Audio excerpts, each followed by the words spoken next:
Hello again. Today is the day that we pick up the Boler. That's right, we've got the hitch. I even picked up a brand new hitch ball, and now I will embark on my journey to grab this thing. It's gonna be a little interesting, I think, because it needs a new axle. The old owner says that it's close to being a 911 for the new axle, and it does need framework. Like I mentioned, I think probably all bowlers need framework at this point, and I don't think that that's a 911. So we are going to go pick it up and see how safely we can get it home.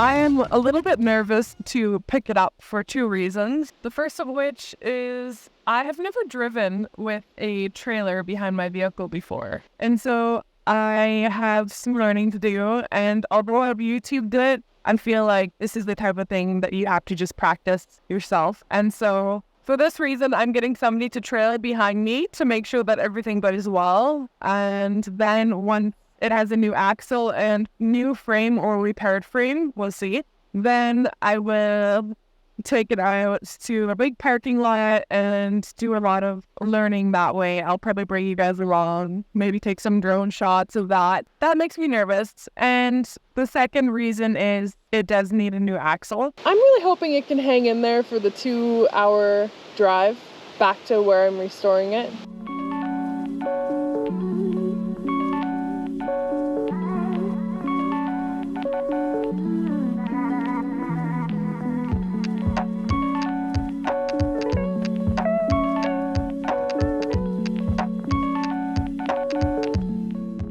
Now we're actually driving to pick up my friend who will be with me to help me learn how to drive with a trailer and feel more confident and just make sure everything is hooked up properly and get me started on my way.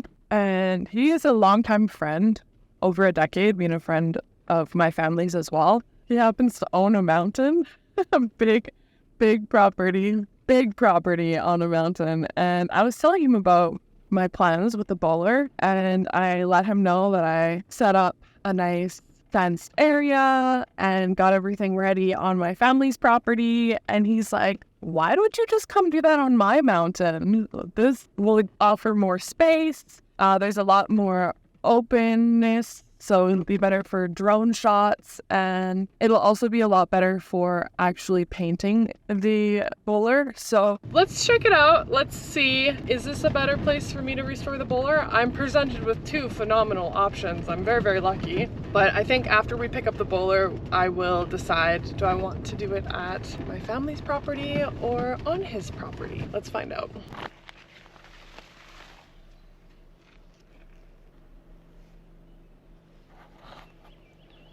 That one was the best one I've had, actually.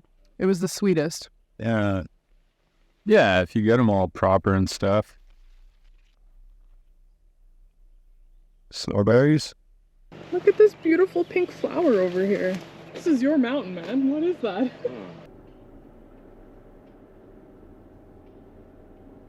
All right, here she is. We're all loaded and ready to go. So we're gonna hit the road, and fingers crossed that this axle does what it needs to do, just for 2-hour drive max.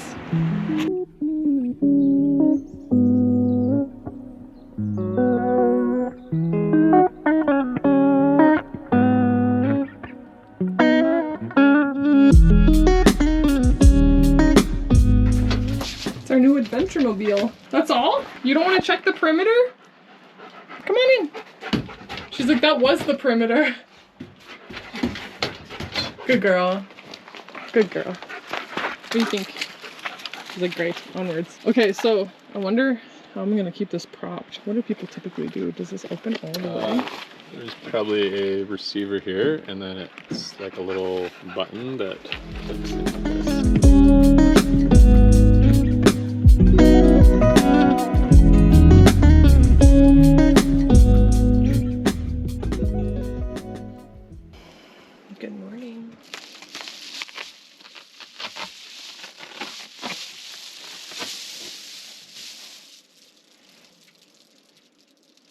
Oh, he's so sleepy. You sleepy? Good morning. Well, this is where she was parked last night. The mission to get her down here because it was pretty extreme. The torsion axle is completely blown and we did quite a bit of 4x4. I think that this is where I will restore the Boler. We decided to bring the Boler all the way up to the property, to the top of the property, and I wanted to show you the terrain that the sweet Boler went on. All 4 tires are working at full capacity, just climbing. Imagine nighttime with a Boler with a shot axle. Going up here, we were going about this pace, and I'll just show you guys the rest of it. Enjoy the angle. Another really steep hill coming up here. Look at this. We cannot believe I was convinced to do this at any time of day, let alone. Oh my goodness. Where's the road? Oh, I don't see it. You just have to trust that.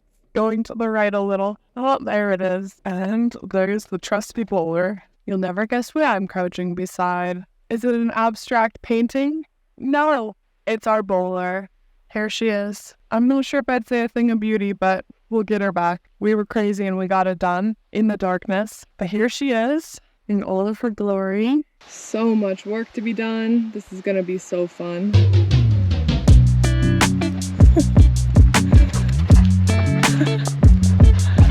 Hi. Off.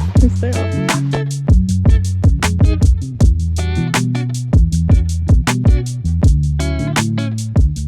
There she is.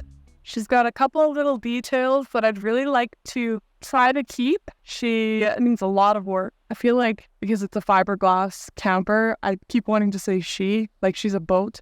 This is a lot to take in. And the photos, it was just sort of coming across as a half-done sanding job, but actually there's quite a bit of paint that's lifting on numerous levels, and so we're going to have to sand and body fill and do some fiberglass work, and it's going to be a really fun project. Hi, girls. Hi.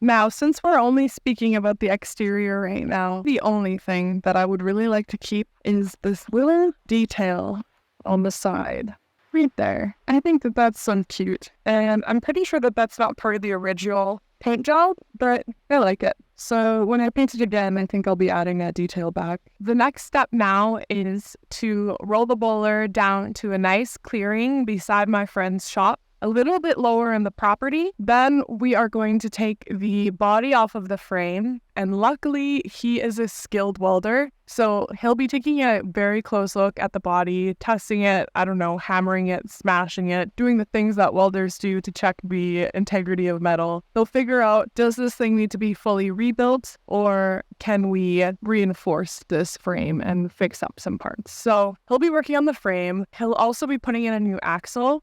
And all the while, I will be working on sanding down the frame and just removing as much of this chipping paint as I possibly can, doing some fiberglass restoration, some body filler work, and getting it prepared for paint. And then on to the next step. So let's get this thing down to the shop.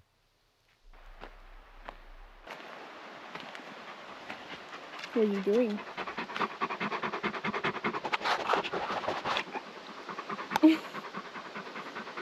ASMR. All right, so today we are going to be removing the body from the frame. And to prepare for that, I actually have taken off the cushions and removed these little hatches. And so we're going to be doing these. And there are some somewhere on that side as well. We will find them. And fortunately, I still have the help of a good friend of mine. So luckily, I don't have to do this on my own. This step would be very challenging on my own. So let's just get right to it.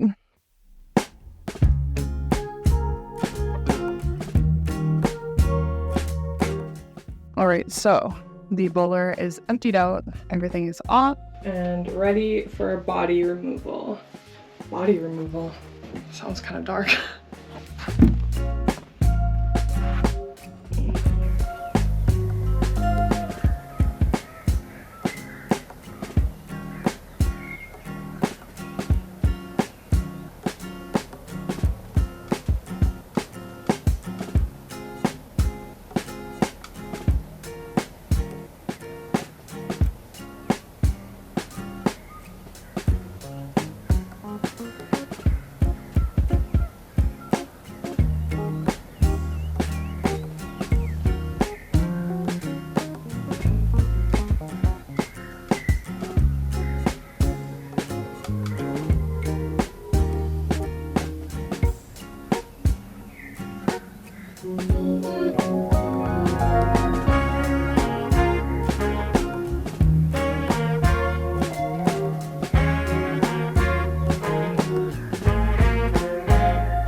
Perfect.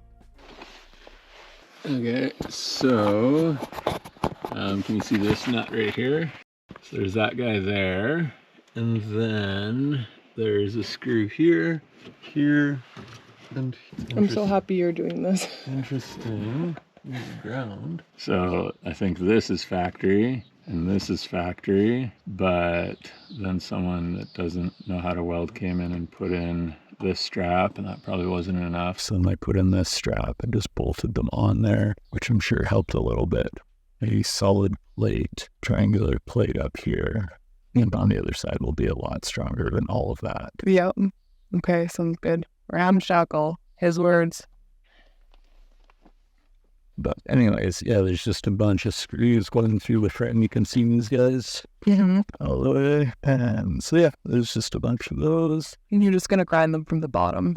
Yeah. I don't think that's best. Grind them from the bottom and use like a tool on top to pop them back. Yeah, because I might not be able to get the hammer all the way in here. Okay. Because it's just, they're just going to strip. And like, we're also filled with like caulking and paint and shit. Like that rust does go into the steel a bit. And I'm sure it's not like super duper strong, but like for the purposes that this thing is going to encounter, I'd say like there's no like major rot areas that I've seen so far. It's all just surface rust. Amazing.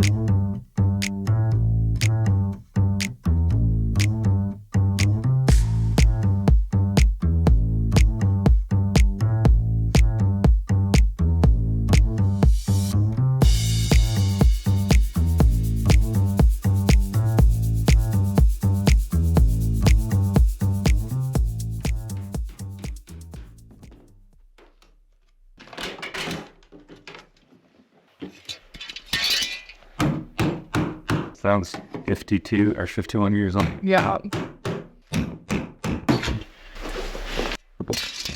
Okay, so I recognize that there's very little information about removing the body from the frame on YouTube. So I'm gonna get my friend to describe what he's done so far in case this can be of any use to anybody doing this themselves. So first we ground a lot of these screws. They're just little Robertson head screws that were holding the body to the frame in a bunch of spots. There's a couple that I couldn't really get to with the grinder, but for ease of use and because who knows how long they've been sitting under there, I just ground them off from underneath here as opposed to trying to take them out from the top because they're all just stripped and rusted. As you can see, this one is a lot, and this one I figured it'll probably just pull through this plywood because it's pretty old. It ended up being completely severed on top of the frame rail, and so there's no even screw sticking through there. We are just loosening the body to frame connections in all the spots and making sure that when we do go to lift it, that we're not going to have any issues and sticky spots, hopefully. But if we do, we'll address those as they are. So this one's probably just going to pull through. As you can see, the screw still kind of up through the plywood, which isn't in the best shape. Then there's one at the front there, another one over there. Those will probably pull through. Noticed a little crack in the frame right here. Not a big deal. It's not really the frame, it's just where the pan hits the frame. That's what we're doing back here. Hopefully that gives you some value.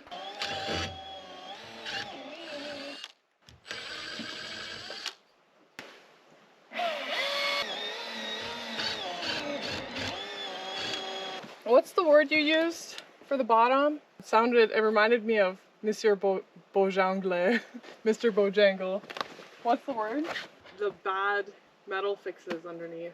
Ramshackle. Bojangle, ramshackle, I don't know.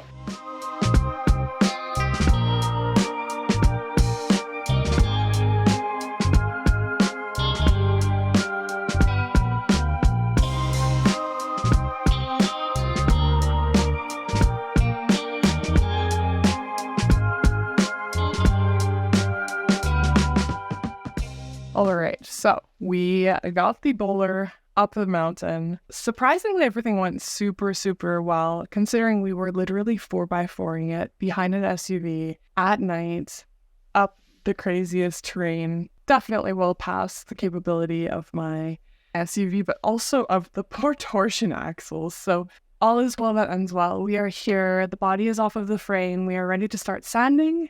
And in the next episode, we are going to see how much of this paint we can get off in preparation for a paint job. So stay tuned, you guys. Thank you so much for joining me, and I will see you in the next one.